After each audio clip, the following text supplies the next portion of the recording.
Assalamu alaikum, my dear students. How are you? I hope you all are fine. Dear students, this is our maths class. We will learn to write zero. This is very easy.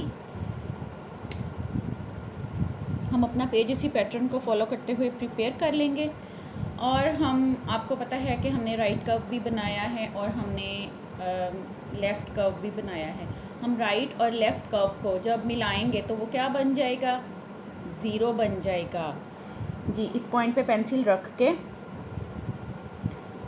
पहले left curve बना लें, उसके साथ right curve बना लें तो क्या बन गया? ज़ीरो। यस, इस पॉइंट पे हम पेंसिल रख के left curve then right curve तो क्या बन गया? Zero. Left curve right curve, zero zero zero zero.